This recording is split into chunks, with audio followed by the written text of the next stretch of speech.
fisheries could stand to be wiped out if Boris Johnson fails to agree a Brexit deal, UK fishermen have warned. Fisheries have remained one of the main areas of divergence between the two sides throughout talks. If Mr. Johnson fails to agree a deal during the Brexit talks, fishermen in remote communities have claimed they will not recover. Scottish fishermen, in particular, warned if the Prime Minister doesn't agree a deal with the EU, the smaller fleets could suffer tariffs which could decimate fleets. Skipper in Campbelltown, John Brown told STV, "We need to keep access to our markets in Europe, definitely. The fishing is that bad with the prices, the tariffs would end up coming out of the boats as everything else does, so it would make it impossible. It's nearly impossible as it is. If this keeps carrying on the way it is, there will not be any boats left in the West Coast." Throughout Brexit talks, the EU has demanded continued access to Britain's waters.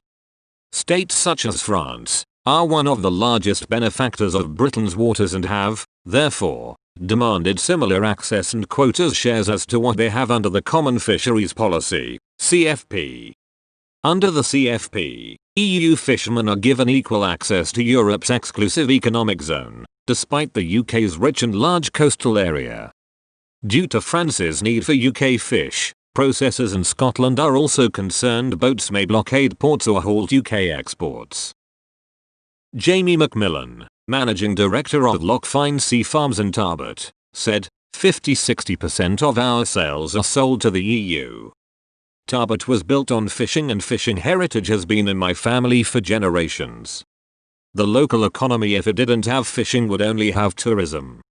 It's already been declining in the last 4 or 5 years, so fishing with the challenges we are facing within the next 5 years, you could be looking at no community here at all.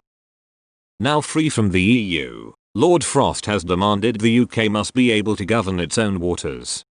In order to solidify the UK's governance and regulations over its own waters, the government's fisheries bill is currently passing through the final stages of Parliament. Once given royal assent, the legislation will allow the government to make provisions to protect the UK's waters and put forward adequate management functions going forward. In a landmark deal, the UK also signed its first fisheries agreement with Norway last month. Under the agreement, the two sides will hold annual negotiations to determine quotas and access.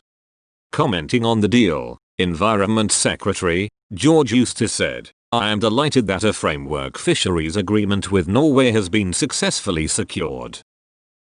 The agreement is testament to our commitment to acting as a cooperative independent coastal state, seeking to ensure a sustainable and a prosperous future for the whole of the UK fishing industry. I pay tribute to our Norwegian counterparts for the constructive approach they adopted throughout these negotiations, and we look forward to working with them closely in the coming years."